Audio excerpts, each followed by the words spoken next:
Magkakaroon daw ng madaling daan itong si LeBron James para magkampiyon sa NBA. Marami ang naniniwalang mga eksperto na naging maganda itong paglipat ni LeBron James ng conference mga idol.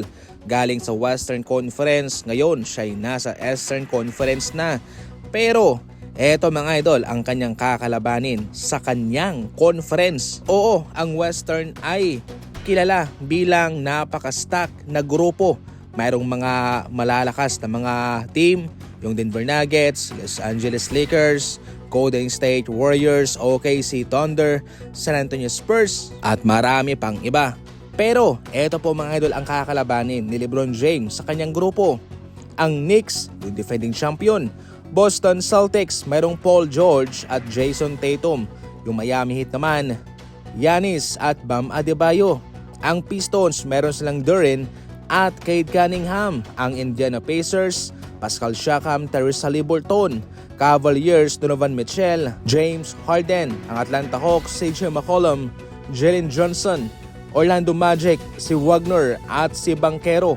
Ang Wizards, Trae Young at Anthony Davis. Marami din naman talaga yung malalakas na mga team sa kanilang conference at by far itong Knicks ang magsisilbing malaking pagsubok para kay LeBron James at sa kanyang bagong team na Sixers kasama itong si Giannis at si Bam Adebayo. Ngunit alam nating lahat na kung sino yung kupunang mapapanatiling healthy ang kanilang lineup, yun po ang pinakamalakas, which is para sa 76ers ang malaking babantayan dyan sa injury ay itong si Joel Embiid. Para sa inyo mga idol, kaya ba ng Sixers na matalo ang Knicks? Kaya ba nilang makapasok sa playoff? Kaya ba nilang makapunta sa NBA Finals sa next season? Comment lang.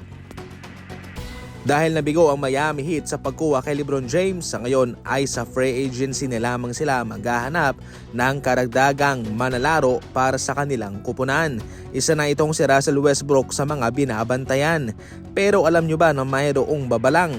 Sinabi kay Coach Eric Spoelstra, anonymous ito, hindi pinangalanan, na mag-ingat daw kay Russell Westbrook o wag na lang daw kunin ito dahil hindi ito madaling i-coach. Sa isang kupunan katulad ng Miami Heat na marami ng mga star player, meron kang Giannis, meron kang Bam Adebayo, syempre kung kukunin mo itong si Russell Westbrook ay ilalagay mo siya sa isang role player position at sasabihan mo siya kung ano yung gagawin niya, ganito, ganyan.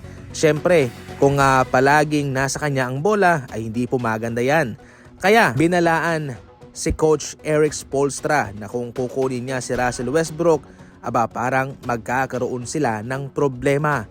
Dahil si Russell Westbrook ay yung tipong player na hindi mo masyadong nasasabihan. Ginagawa niya kung ano ang kanyang gusto at yun ang masusunod. Maliban kay Russ ay marami pa namang mga available na free agents sa ngayon. Isa na sina Bradley Beal at DeMar DeRozan.